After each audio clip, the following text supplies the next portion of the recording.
Why man who lives alone are the most magnetic people you will meet. Have you ever found yourself wondering why, despite doing everything you're supposed to, providing for those you love, remaining faithful, showing up day after day, even when you're tired, stressed, or silently struggling, it still feels like you're invisible, like your strength is assumed, your loyalty expected, and your effort taken for granted? You hold everything together. You carry the weight of responsibilities without complaint. You fight silent battles no one sees. And yet, the world seems to only take notice when something finally cracks, when you stumble or break down. It rarely acknowledges the countless times you chose to rise instead of collapse, the moments you stayed calm when you wanted to scream, or the sacrifices you made that no one ever asked about. If that resonates with you, if something deep inside you aches with recognition, you're not alone. This isn't just another video for the feed, another piece of content to scroll past. This was made with someone like you in mind. Someone who's tired, maybe not in body, but in spirit. Someone who needs to hear that their quiet strength matters, even when it's unseen. Share your thoughts in the comments. Don't forget to like, subscribe, and turn on notifications so you never miss an update. Let's continue. You deserve to be acknowledged, not only in your brokenness, but in your perseverance. You matter, not just when you're struggling, but every single time you choose to keep going. This is for you. There's a truth that rarely gets spoken, but it lives quietly in the hearts of many men. It's this: some of the most magnetic, centered, untouchable men you'll ever meet aren't the loudest in the room, the most visible on the stage, or the ones constantly surrounded by crowds. They are the ones who, at some point, made a quiet, radical decision to step away. Not out of bitterness, not because they were broken, and definitely not because they were weak, but because they were done. Done leaking energy into people who didn't see them. Done pouring into conversations that led nowhere. Done fighting battles that weren't theirs to begin with. They chose solitude, not as a retreat, but as a return to themselves.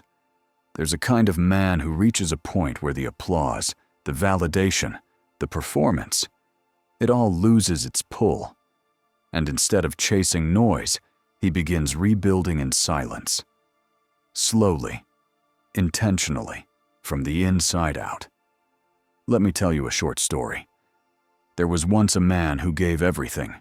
He was the one people called when things went wrong. The one who showed up without being asked, who provided even when he had little left for himself. He was loyal to a fault. He worked hard, loved harder, and expected little in return except respect and peace. But life didn't offer much of either. Over time, he noticed something. The more he gave, the more people expected. His presence became assumed, his strength unacknowledged. And when he finally stumbled, when the weight of everything he had been carrying for everyone else caught up with him, suddenly he was distant, different, or difficult. So one day, he got quiet. He didn't announce his exit. He didn't explain himself. He simply walked away, not from his responsibilities, not from the people he loved, but from the environments that kept shrinking him. That kept diluting his essence. That rewarded performance, but not presence. He moved into stillness. He started reading again, working on his body, healing wounds that had been buried under years of being strong for everyone else. He sat with himself until the silence stopped being uncomfortable and started becoming sacred. And something powerful happened. He became grounded, whole, magnetic in a way that didn't beg for attention, but commanded respect. He didn't have to prove anything anymore. He knew who he was, and more importantly, who he was no longer willing to be. If you're a man who's made that same decision, To walk away not from your duty, but from the noise, the draining relationships, the places that made you question your worth, then this message is for you. You're not crazy. You're not broken. You're awakening. This isn't about loneliness. It's about alignment. It's about choosing to become someone the world can't manipulate, can't shake, and can't use up. And maybe you needed this reminder today. Not to tell you who to become, but to honor who you've already decided to be. You're not just surviving in silence, you're becoming unstoppable in it. This video isn't for the masses, it's for you. The man who chose the hard road, the quiet path, the inner work. You're not alone, and you're exactly where you need to be. And perhaps most importantly, he became who he was always meant to become. Not the version others molded, not the image he was pressured to maintain, but the truest form of himself. A man no longer running from discomfort, but rooted in, because when a man chooses solitude, not out of bitterness, but out of truth, he isn't retreating from life. He's walking into it. He's walking away from the noise so he can finally hear the one voice he abandoned long ago, his own.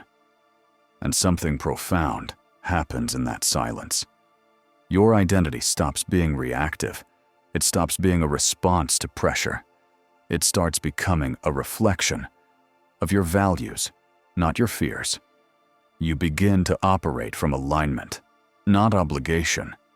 You stop chasing approval and start remembering what self-respect actually feels like. Most men live in constant response mode, responding to family expectations, responding to career demands, responding to emotional cues from others. We're taught that this is what manhood looks like, always ready, always providing, always sacrificing. But real manhood, the kind that's rooted in power, peace, and presence, begins when you choose not to just react to the world, but to rebuild yourself apart from it. Solitude is not an escape, it's an edge. It sharpens you. It clarifies what truly matters. It gives you back your time, your energy, your focus, your voice. It becomes the environment where you finally stop shrinking to fit into a life that never felt like it belonged to you.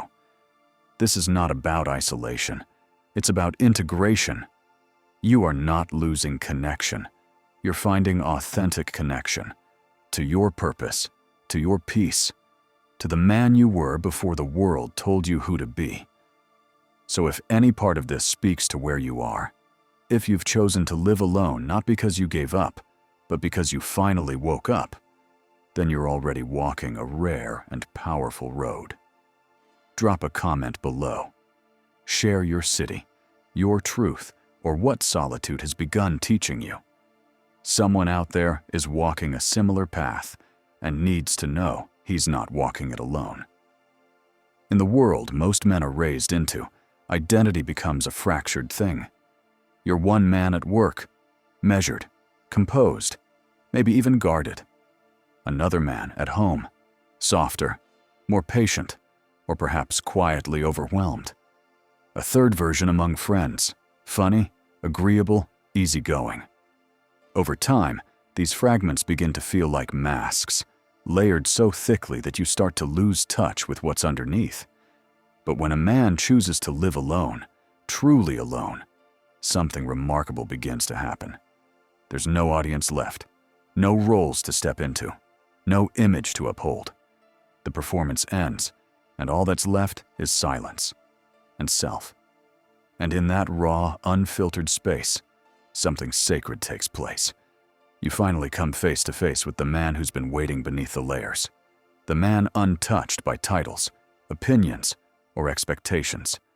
The man who exists not for applause, but for truth.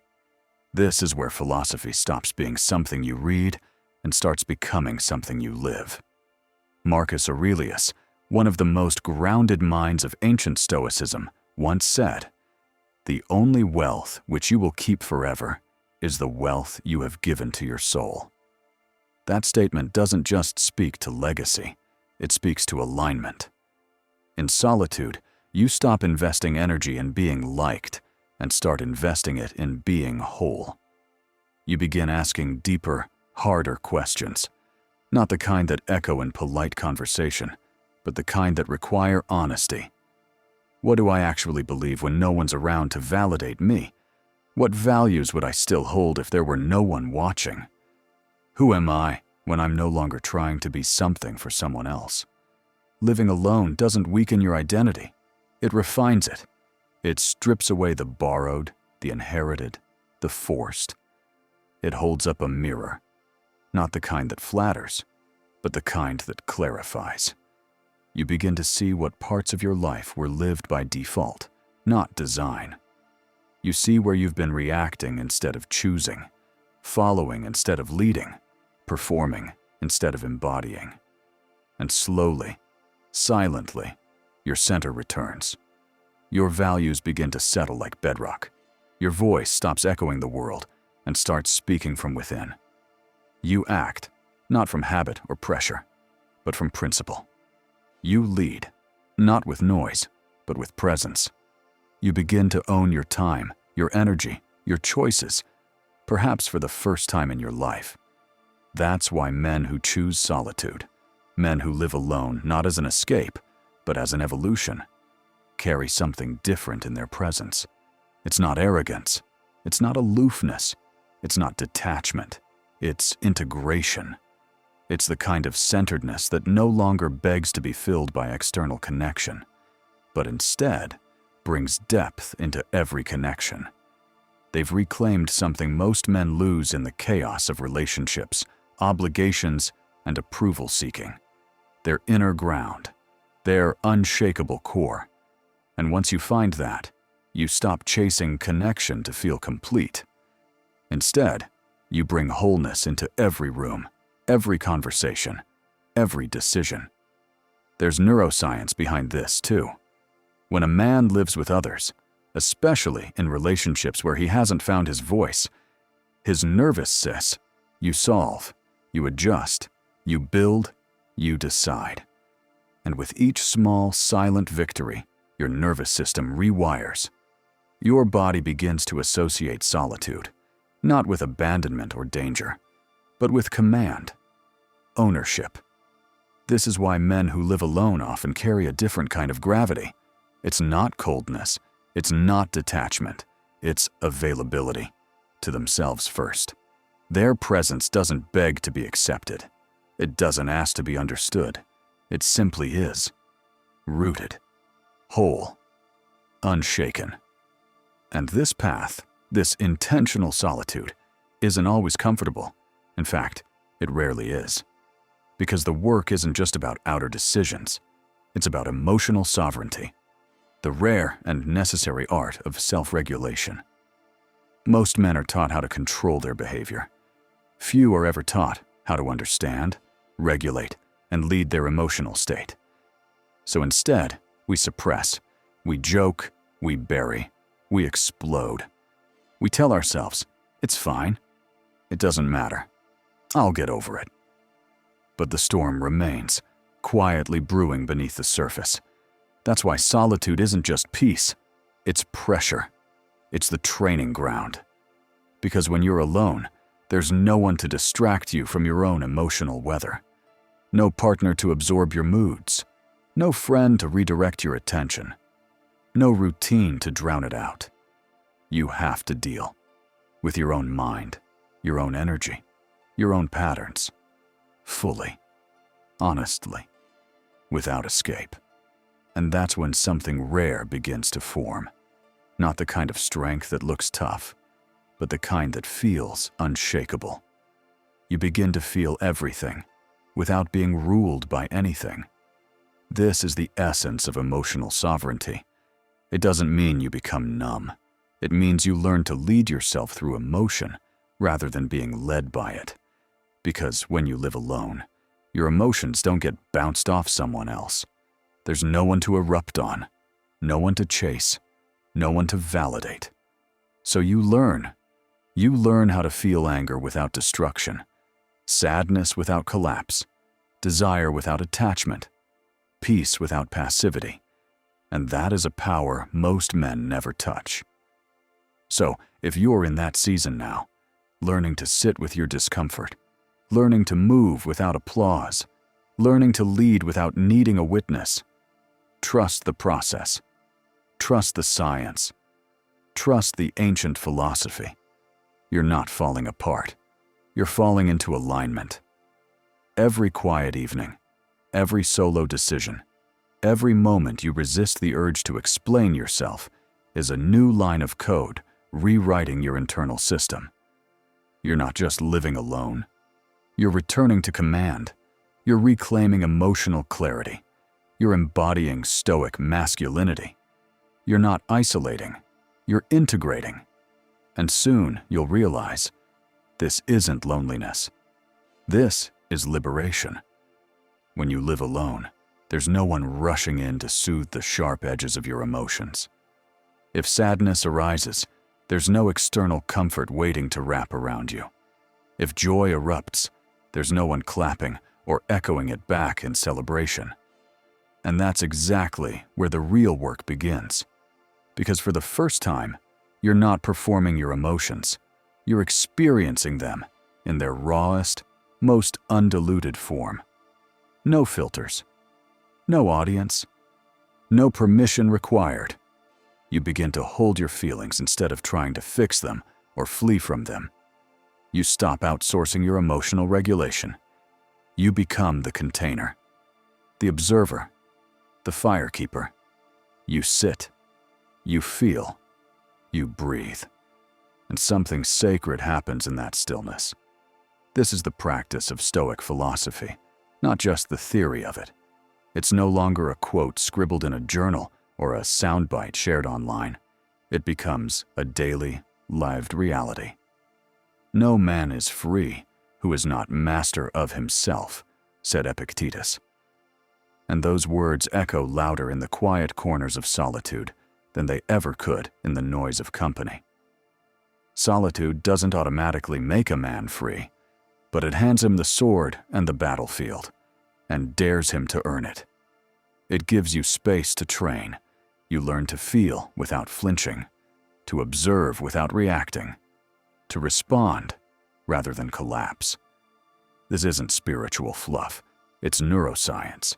Studies show that men who regularly practice solitude exhibit increased activity in the anterior cingulate cortex, the region of the brain responsible for emotional regulation and self-awareness. What that means, in simple terms, is this.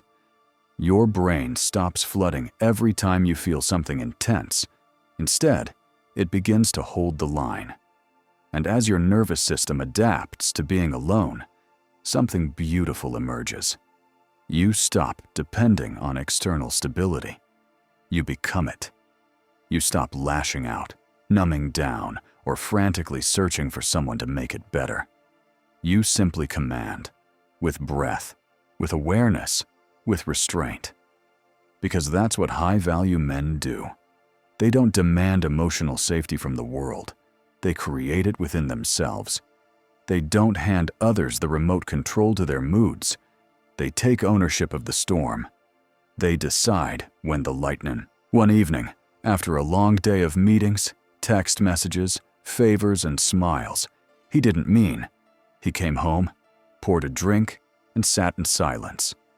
He didn't turn on music. He didn't scroll. He didn't call anyone. He just sat. And for the first time in a long time, he allowed everything in. The anxiety, the tiredness, the resentment he had been denying. At first, the silence was unbearable. It felt like drowning.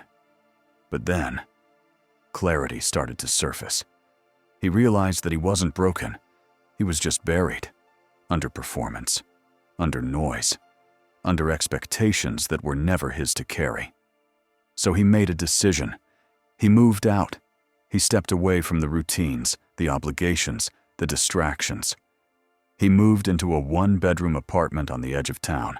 No fanfare, no grand declarations. Just him, his thoughts, and four walls. And in that solitude, he started over. Not externally, internally. He learned how to cook for himself, how to manage his emotions without projecting them, how to make decisions without polling the room. He learned how to stand in the fire of his own truth and not flinch. And over time, people noticed something. He didn't talk more. But when he did, people listened. He didn't smile more. But when he did, it was real. He didn't show up to every social event. But when he walked into a room, the energy shifted. Because he had become a man anchored in himself. So if you're sitting alone tonight, in the quiet ache of solitude, don't run. Don't numb it. Train in it. Because you're not falling apart. You're building something no one can give you, and no one can take from you. Inner command. Solitude is not escapism. It's not loneliness. It's not failure. It is strategic masculinity. But be warned, the world may not understand you. People may call you emotionally unavailable, detached, even broken. Let them. That assumption says more about the world's addiction to noise than it does about the man who chooses silence. Because men who withdraw deliberately are not running from life. They are preparing for it. They're building what the chaos of noise destroys: clarity, the ability to decide without consensus, to think without conditioning, to move with intent, not reaction. And once you've tasted that, once you've rebuilt from the inside out, you'll never beg for validation again. Because you'll know what the world keeps trying to remember. The strongest signal is the one that comes from within. The power of solitude, a new kind of dangerous. There comes a time in a man's life when he realizes that solitude isn't loneliness, it's liberation. When you're truly alone, not just physically but mentally and emotionally, something fundamental shifts. You're no longer tethered to the expectations of others. You're not waiting for validation, permission, or applause. The emotional strings that once pulled you in a dozen directions begin to fall away. And with that detachment, something powerful begins to emerge. Intention. You become dangerous, not because you're aggressive, loud, or domineering, but because you've stopped reacting to the world and started responding to it. You're not moved by every opinion or external impulse.